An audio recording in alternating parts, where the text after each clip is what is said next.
Hello বন্ধুরা, আজকে দেখাবো আপনার একটি ফ্যানের সাথে একটি রেগুলেটর এবং একটি সুইচের কানেকশন কীভাবে দিতে হয়। তো এর জন্য দরকার পড়বে আপনার একটি রেগুলেটর এবং একটি সুইচ।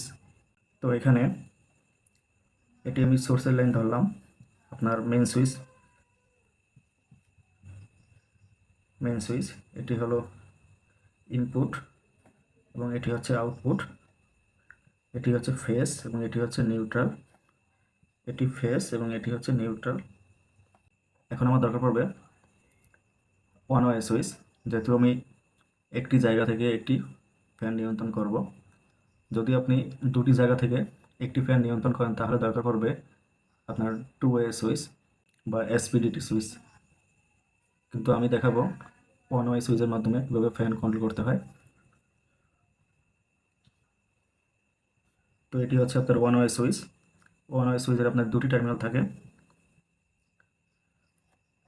এরপরে এটি হচ্ছে রেগুলেটর। রেগুলেটর আপনার দুটি তার থাকে, এটি হচ্ছে রেগুলেটর। এখানে আপনার দুটি তার থাকে প্রতিটি রেগুলেটরে। এবং এটি হচ্ছে আপনার ফ্যানের দুটি তার। তো এখন দেখাবো কীভাবে কানেকশন দিতে হয়।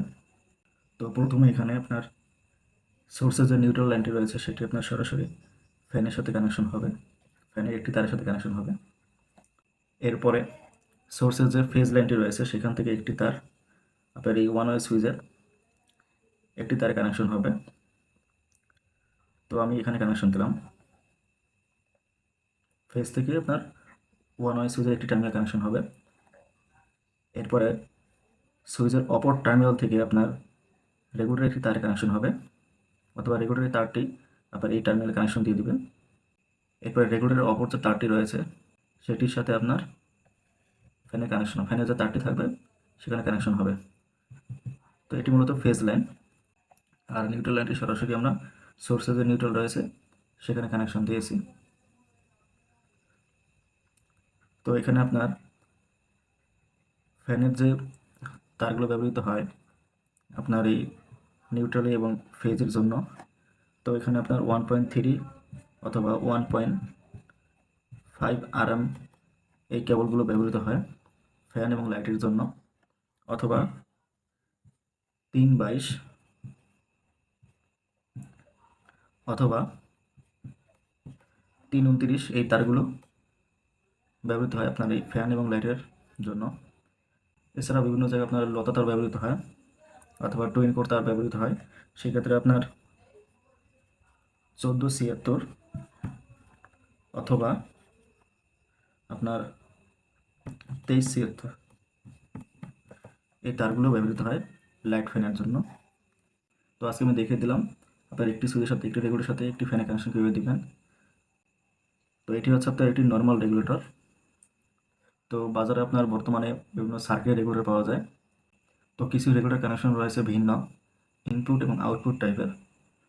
তো সেগুলো কীভাবে কানেকশন দিতে হয় সেগুলো এখন দেখাবো। তো এখন দেখাবো আপনার যেসব রেগুলেটরে ইনপুট আউটপুট লেখা থাকে সেক্ষেত্রে আপনার কীভাবে কানেকশন দেবেন ফ্যানের সাথে। তো এর জন্য আপনার ফ্যানের যে নিউট্রাল লাইনটি রয়েছে ধরলাম এটি ফ্যানের দুটি তার, একটি ফেজ এবং একটি নিউট্রালের জন্য। তো এখানে আপনার সোর্সের যে নিউট্রাল রয়েছে সেটি আপনার সরাসরি ফ্যানের নিউট্রালে কানেকশন হবে, এবং সোর্সের যে ফেজ লাইনটি রয়েছে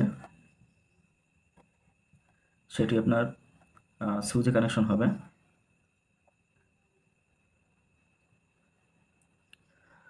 সোর্সের যে ফেজ লাইনটি রয়েছে সেটি আপনার সুইচের যে কোনো একটি টার্মিনাল কানেকশন হবে, এবং সুইচের যে অপর টার্মিনাল রয়েছে এখান থেকে আপনার রেগুলেটর কানেকশন হবে।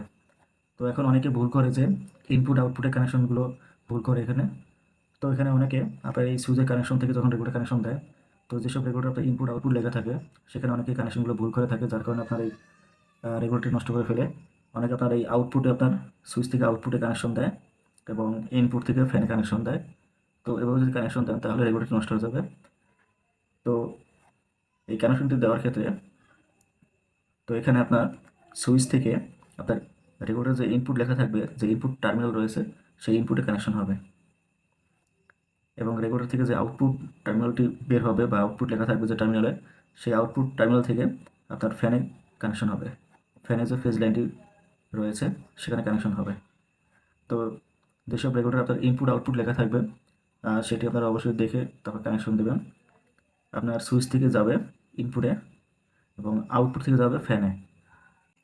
তো এই ছিল আজকের মতো। আজকে আমি দেখিয়ে দিলাম কীভাবে আপনার রেগুলেটর কানেকশন দিতে হয় ফ্যানের সাথে।